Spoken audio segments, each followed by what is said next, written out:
Esta es la tercera parte de este manga.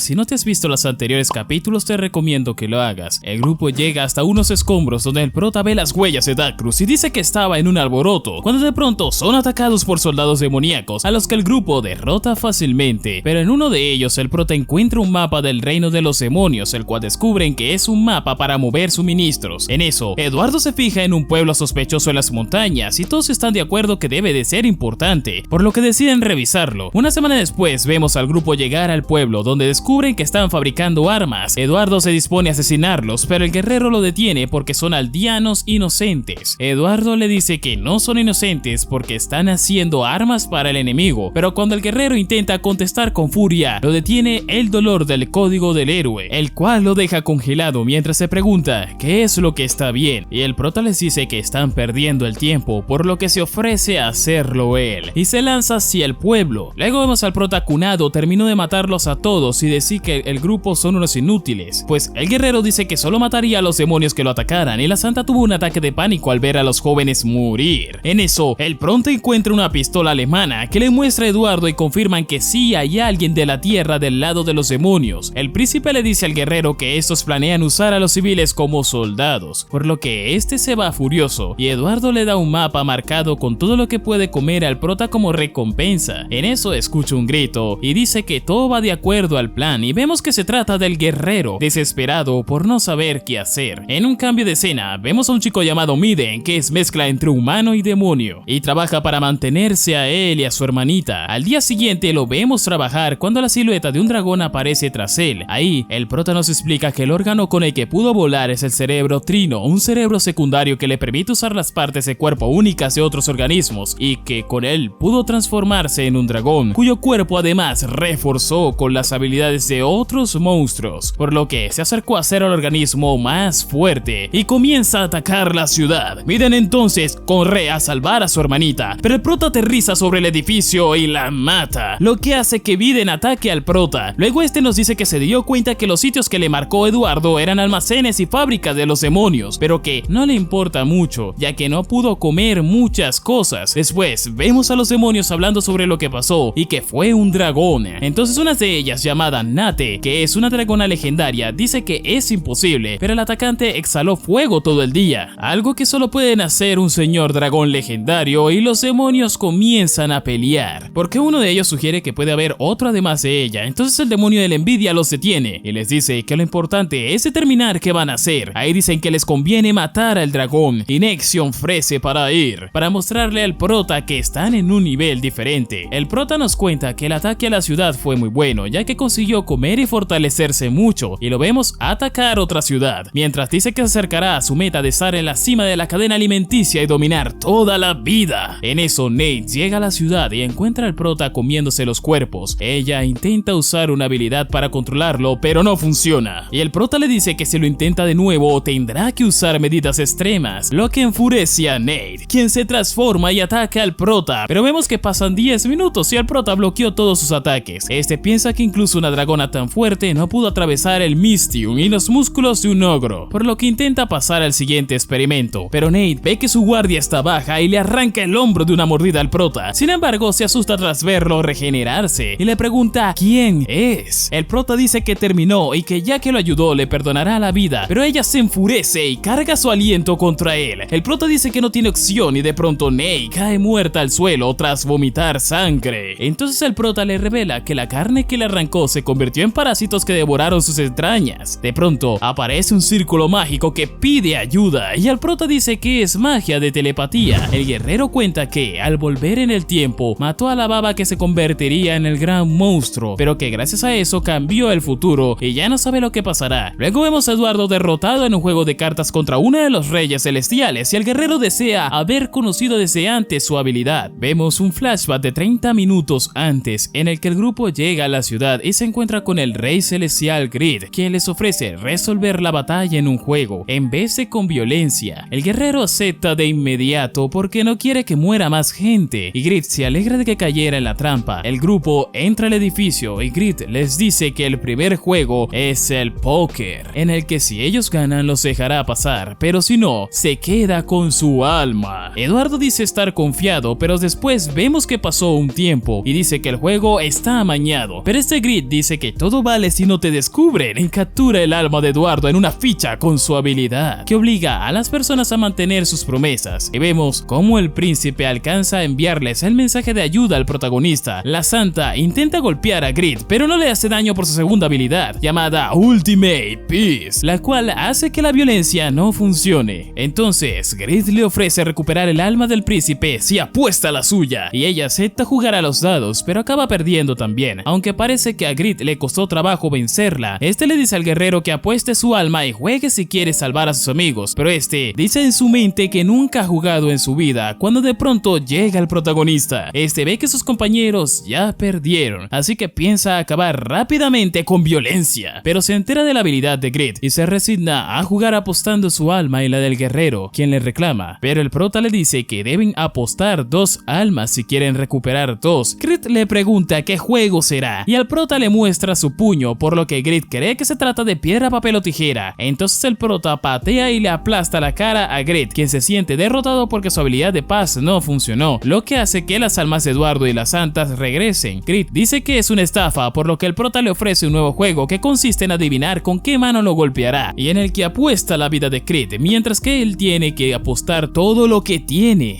Grid lo intenta, pero el prota le dice que está equivocado y aplasta su cabeza con el pie. Los demonios intentan huir al ver que Grid perdió, pero el prota no los deja. El guerrero le pide que no haya muertes innecesarias, pero el prota le contesta que son basura y lo merecen. El guerrero insiste, por lo que el prota lo amenaza con su espada y le vuelve a hacer la pregunta que le hizo Eduardo sobre si va a hacer justicia o lo que es correcto. El guerrero se queda en silencio, por lo que el prota le dice que si no va a escoger, se lleve a los otros 2 afuera y no estorbe. Entonces el prota cierra el edificio y con su aliento de dragón mata a todos en su interior. El prota cuenta que, debido a la apuesta, consiguió las habilidades, información y posesiones de Grid, incluso su casino, que podía controlar con la mente, cosa que el prota usó para volverlo aún más mortal para su aliento de fuego. En un cambio de escena vemos al rey demonio llegar con los 2 demonios que quedan y preguntarles qué pasó. Ellos le dicen que perdieron a Nate y Grid y que deberían darlos por muertos, lo que entristece al rey, pero lo convence de que su plan se llevó a cabo y que gracias a ellos está casi terminado, por lo que el rey se retira diciendo que está cansado. Los 2 demonios dicen que lo importante es que el plan está casi terminado y solo necesitan ganar tiempo, por lo que el demonio llamado Envidia dice que debe ser él quien muera primero para obtener ese premio. En un cambio de escena vemos al prota surgir de los escombros del casino cuando se encuentra con un lagarto que también sobrevivió al fuego y dice que probará como sabe. El lagarto intenta escapar, pero el prota lo atrapa y se lo come. Luego vemos al grupo irse de la ciudad y Eduardo le pregunta al prota qué pasó y por qué está tan feliz, a lo que este le contesta que conquistó al fuego, pues se comió una salamandra que tiene gran resistencia a este y que con ella corrigió su debilidad, a lo que Eduardo responde insultando. Él explica su situación cada vez que el prota tiene un nuevo poder, pues quiere confiar en él, pero al mismo tiempo tiene miedo. El prota piensa que podría ser negativo si Eduardo lo ve como una amenaza, por lo que le cuenta que hizo que el guerrero ignorara la justicia y escogiera la bondad, y Eduardo se alegra, pues si el guerrero incumple el código una vez más podrá matarlo. Vemos al grupo ser atacado por soldados demonio, mientras se nos cuenta que el guerrero no solo es el más fuerte, sino que está protegido por el destino, ya que puede evitar peligros que matarían a una persona normal y salir ileso, así como recibir milagros y ayuda inesperada. Pero si este pierde su título, ya no tendrá la protección del destino. El grupo sobrevive a la emboscada y Eduardo le explica al prota que solo falta que el guerrero incumpla la justicia. Entonces el prota le pregunta por qué se esfuerza tanto por matarlo, y Eduardo le explica que es para traerle la desesperación al rey, ya que originalmente matar al guerrero era plan de este, pero le tenía miedo a la diosa. En eso vemos que el grupo se acerca al castillo del rey demonio, pero ven que no hay nada a su alrededor y sospechan. De pronto el caballo se asusta y el guerrero baja del carruaje para luego sugerir acercarse al castillo, pues también nota algo extraño, pero luego se nos cuenta que el caballo no volvió a moverse a pesar de que todos trataron con sus métodos, por lo que deciden pasar la noche en ese lugar. Eduardo libera entonces al caballo para que descanse cuando este de pronto sale corriendo y patea al príncipe. Entonces el guerrero se da cuenta de algo y dice que están rodeados. Ahí, una voz pregunta si es el grupo del héroe y que es una decepción, pues sus sentidos e ingenios son más débiles que los de un animal al no ser conscientes de su entorno. Entonces aparece Envidia, quien les dice que eso le hace preguntarse cómo llegaron hasta allí. El prota pregunta quién quién es, a lo que él responde que se los dirá, pero antes golpea el suelo con su bastón y un montón de muertos vivientes salen del suelo. Él dice que se llama Lishmon, un miembro de los 4 reyes celestiales y quien bloquea su camino. Se nos cuenta que este es el mayor entre los oficiales del rey demonio, quien ha servido a 3 reyes demonios y ha enfrentado al héroe 2 veces, debido a que lleva 200 años en servicio y que puede vivir tanto tiempo porque no es un no muerto normal, sino un Lich, quien era temido y tratado con respeto hasta que falló en detener al héroe, y su cuerpo fue destruido por este. Se nos cuenta que, cuando despertó, el héroe ya había matado al rey demonio, pero que en vez de desquitarse con los que lo criticaban, Lishmon estudió la causa de su fracaso, que fue la magia de luz del héroe, por lo que hizo todo posible para aumentar la resistencia de su cuerpo y su ejército de no muertos contra la magia de la luz. De vuelta al presente, el guerrero y la santa dicen que no pudieron notar el resentimiento de los no muertos y usan magia sagrada contra ellos, pero en vez de dañarlos, esta los cura. Entonces, Lishmon les enseña que posee la Biblia de la diosa y les revela que es un fiel creyente de esta, así como todos los no muertos de su ejército, lo cual los hace inmunes a la magia sagrada, y le dice a la santa que su nivel es el mismo que el de un zombie. También explica que el resentimiento hacia los no muertos deriva de la envidia de estos hacia los vivos, y dice que él es el verdadero señor de la envidia, pues la superó con la creencia y la conquistó. Mientras tanto, el prota sigue acostado en silencio sobre el carruaje. La santa no quiere creer que un no muerto pueda ser bendecido por la diosa, pero Lishmon lo prueba y al final lo convence, pero le dice que tiene que obedecer a su rey antes que a la diosa, por lo que le ordena a sus no muertos que los ataquen. La santa crea una barrera a su alrededor, pero los no muertos la atraviesan y están por atacarla cuando Eduardo la salva. Ella lo ve pelear sonrojada mientras recuerda cómo ya la había salvado en el pasado, pero se dice a sí misma que no puede avalgar sentimientos. En eso un zombie intenta atacar al prota, quien lo mata fácilmente de un golpe. El prota se baja del carro y el guerrero le advierte que la magia sagrada no funciona, pero a él no le importa y le arranca el brazo a uno, mientras le dice al guerrero que se romperán si los golpea. Este entiende que estaba cegado por este estereotipo y dice que solo necesita blandir su espada un poco más, aunque los no muertos destruidos se volverán a levantar debido a que no funciona la magia sagrada, y agradece que su espada sea indestructible. El prota dice que lo están haciendo mejor de lo que pensaba, pero que no terminarán nunca porque son demasiados. Lishmon les dice que luchen todo lo que quieran, pues incluso si matan a miles, eso solo sería el 1% de todo su ejército, del que ellos también acabarán formando parte, y comienza a reírse cuando de pronto ocurre una gran explosión de fuego y vemos la silueta del prota transformado en dragón. Todos se sorprenden y vemos al grupo a lomos del prota, quien les dice que van directo al castillo del rey demonio. Entonces el guerrero se da cuenta que Eduardo no está sorprendido, por lo que deduce que ya lo sabía y le pregunta por el prota, a lo que este responde que no puede decirle, solo que el prota nació con algo diferente a la mayoría, por lo que el guerrero deduce que debe ser un cambiaformas, pero estos solo nacen entre los demonios, lo que significa que el prota debe ser un traidor o una mezcla entre humano y demonio, lo que hace sospechar al guerrero que pueda tratarse del monstruo que lo mató, pero lo descarta por toda la ayuda que el prota les dio para matar a los generales demonios, y queda convencido de que mató al monstruo de la destrucción, que aún piensa que era el slime. El grupo llega al castillo en menos de 30 minutos, pero se dan cuenta que el ejército de no muertos los sigue y los alcanzará en 2 horas, por lo que el guerrero duda de si serán capaces de matar al rey demonio y escapar antes de que los no muertos lleguen, así que le pide al prota que los enfrente y les dé tiempo para vencer al rey demonio. Este acepta y bloquea con fuego la entrada del castillo, mientras el resto corre al interior. Lishmon, mientras tanto, maldice al prota, pues al adaptar a su ejército contra sus debilidades comunes los hizo débiles al fuego. Él dice que puede cubrir a algunos con magia de resistencia, pero que el fuego de un dragón al final sería demasiado de todos modos, y tras darse cuenta de que no puede ayudar al rey, decide dejar que Lujuria lo proteja, para él hacer lo que pueda ahí, e intenta matar al prota. Dentro del palacio vemos al grupo abrirse camino con facilidad entre los demonios, cuando Lujuria cae del cielo y les dice que hasta ahí llegarán. Y así es como acaba la tercera parte de este magua. Si has llegado a esta parte del video, déjame decirte que has sido las pocas personas en llegar aquí, así que comenta la palabra comer en los comentarios. Acuérdate de suscribirte para no perderte ningún video. Dicho esto, nos vemos en el siguiente video.